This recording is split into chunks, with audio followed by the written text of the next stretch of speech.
Dude, I am freaking out. How am I just now learning about that there's the smartest man in the world named Chris Langland? Like, why are we not listening to what this person has to say? Like, I just watched a 20-minute video on a man with a 200 IQ. And mind you, just for context, like Albert Einstein had like a 130. And like Galileo had like a 160. So this guy is like in his own world, and he's getting interviewed by this guy and uh, half the things he was saying I needed to like have him stop and like repeat, and half the things I was like ding ding ding ding ding ding ding, like freaking out, like it connected with me. I'm in shock right now. Like, I wish I could have watched that video with you guys and like we could have paused it and like talked about it. I'm blown away. The cognitive theoretic model of the universe is what they went off on. And it is everything. Like, it is everything I've been feeling and I've been thinking and I've been trying to understand. I now think I need an IQ test because what if I'm like super, super smart? I don't even think I've ever taken an IQ test. I don't think I'm super, super, super smart, but what if I had like a 200 IQ? But no, I wouldn't because I can't explain it. Like, this guy's dropping technology that is not technology. He's like dropping words that again, I'm not a physicist and I'm like mad because now I want to be a physicist. I want to understand. I want to be so intelligent. Why is this guy not telling the world this? Maybe he's trying, but how am I now almost 39 years old and I'm just now figuring him out? What I would give to spend a day inside that man's brain is wild. This is crazy. And now I'm going in a deep dive of all these comments. I want to understand why some things connect with us and some things don't. I want to know why my brain actually only understood. Yeah, I have an IQ of a 200. I want to understand why. I want to understand why your brain only retains certain information. And you know what? I think it has a lot to do with um, flow. Like, something that's too smart for you to understand, you're not going to retain. Something that's dumbed down for you to understand, you can connect with. So how does the brain decipher? I'm going to ask and we'll get the answer. All right, I'm curious about learning. How do we learn as humans about certain topics, and why do certain topics excite us and some like excite us and they're like the perfect amount of challenge? Why do some topics that we are exposed to, why are some super boring and they're not intelligent enough and like, you already know, you're not challenged enough? And then why do some videos or things we learn be too challenging and too hard to understand that we can't connect with it? There has to be this sweet spot. Where does that come from and why? And I want to know from like a neuroscientist and psychologist, perspective on this and understanding how the brain works and why we connect with certain materials based on how challenging or exciting it is. Why do some people get it? Why do some people not? Yeah, thinking about flow a little bit too. This is blowing my mind right now.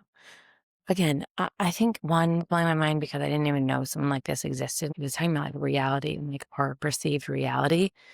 And then the interviewer was asking questions about death Like, are we going somewhere after this? And he's like, oh, yeah.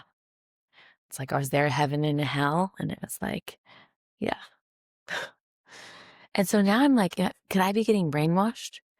How do you know? How do I really know that this guy is the smartest guy on the planet? What if he's the creator of the IQ tests and like just fudged his score? I- I- The core principle, the Goldilocks zone of learning. Psychologists see this as optimal challenge. Neuroscientists see it as balance between dopamine attention and cognitive load. You can think of learning difficulty on a curve. So too easy equals boredom, too hard equals anxiety and shutdown, just right equals engagement, curiosity, and flow. This middle zone is where your brain predicts partial success. You're uncertain but not lost. Effort feels meaningful, not punishing. This is the same zone where flow lives. I knew it. It's the same thing. Makes total sense. So what's happening in the brain from a neuroscience point of view? Dopamine is saying this is worth my energy.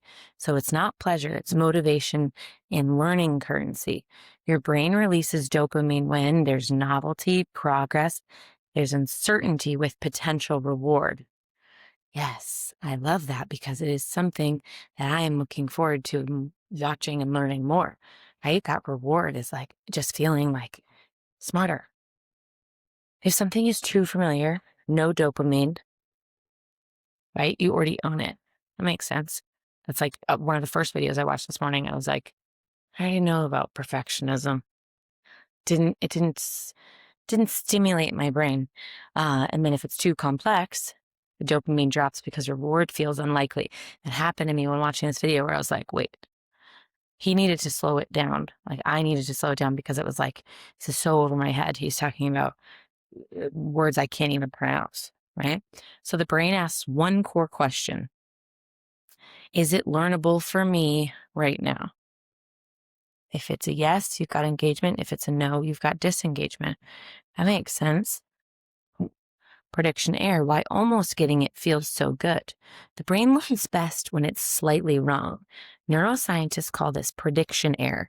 You expect one thing, reality gives you something slightly different. The brain updates its model. That aha moment, that's just dopamine firing because your brain successfully adjusted. If there's no prediction, you've got boredom. If there's too many prediction failures, there's confusion and stress. Yes, this is so good. So then you've got the cognitive load. So working memory has its limits. So your prefrontal cortex can only juggle 4 to 7 pieces of new information at once. If material exceeds working memory, there's overwhelm. And if material doesn't challenge working memory, there's disengagement. Oh, that's so good. This is why dense academic talks lose people and well-scaffolded explanations feel addicted. That is what that guy did. He like dumbed it down so me, your average Joe, probably less than average, can understand it. If I heard something, actually one of the comments was like, if you can explain it to a 6-year-old, you're an actual genius type thing, because none of that knowledge is helpful if you can't get others to be on board, right? And understand what you're saying. That's crazy. Psychology explains why it's so personal. Prior knowledge shapes interest. What excites you depends on mental hooks you already have. If someone lacks context, vocabulary, functional models, and the same material feels boring to one person and electric to another. It's not intelligence, it's fit. Okay, that makes a lot of sense because, again, there's people watching this from all different perspectives, all different brains. That's why some people are saying that this is a boring video, and some people are saying this is an incredible video. Some people are saying, I don't understand a word he said. Like, there's all those, there's more levels, but those 3 are what I'm going to. Like, there's three spots. It could be super boring, it could be over your head, or it could be just right. This is good. Self-efficacy. Can I do this? Psychologist Albert Bandura showed that belief in one's ability dramatically changes engagement. If someone thinks I'm bad at this, anxiety rises. If someone thinks I can grow here, curiosity rises. Two people can hear the same lecture and experience totally different brain states. This is why in teaching, I'm always like nuggets of knowledge, right? Take your nuggets of knowledge. Not everyone's going to take the same notes. That's not going to connect the same material. So when I put on a video, I'm like, take nuggets of knowledge, something that connects with you. And everybody got something different. I freaking love this. Identity and meaning. So the brain prioritizes information tied to identity. This is me. Purpose. This matters in my life. Emotion, right? That's why you can zone out in class, obsessively learn something on your own at 2 a.m. Meaning flips the learning switch. I'm dying. This is awesome. Okay, let's talk about flow. Flow is a psychological sweet spot. I can never say his name, but McKelly. I'm just going to say that, his long last name. So skill level equals challenge level, or is approximate to challenge level. So flow happens when attention is fully absorbed, time distorts, self-consciousness drops, effort feels effortless. I love flow so much, so much. Neuroscience adds that reduced activity in the default mode network, which is less self-judgment. It also says that efficient dopamine and norepinephrine balance, and there's a high task relevant focus. Flow is not relaxation. It's a deeply energized effort. Yes, flow is not sitting by the beach when you've got nothing to do. That is not flow. That is relaxation. Flow is when you are watching a video and connecting. That's when you are reading something and you get connected to the material. When you are doing something that gives you that mental stimulation of it's hard enough, feels good at the same time. Freaking flow is amazing. Why some people get it and others don't, or get it is kind of what they say. Comes down to three variables, not intelligence. One, starting point. So it wants to know your prior knowledge, right? Pacing, cognitive load management, and relevance, personal meaning.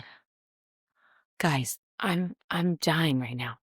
When all three align, learning feels alive. When they don't, meaning feels dead or painful. Okay. All right. I'm getting it. This is exactly what we need to be teaching our kids and students and education and knowledge and power. And like, it has to align. You have to have this. This is like crazy. Okay. Why this matters. It's telling me why this matters to me, because I asked so many of these questions based on your pattern of questions. Creativity, flow, neuroscience, meaning you're wired for meta learning. Let's understand what this means. Understanding how minds work, translating complex ideas into human language, teaching through insight, not authority. That is so me. People like you get bored when information is shallow. There is no synthesis. There's no purpose attached. 100%. You light up when ideas connect across domains. Yes, I do.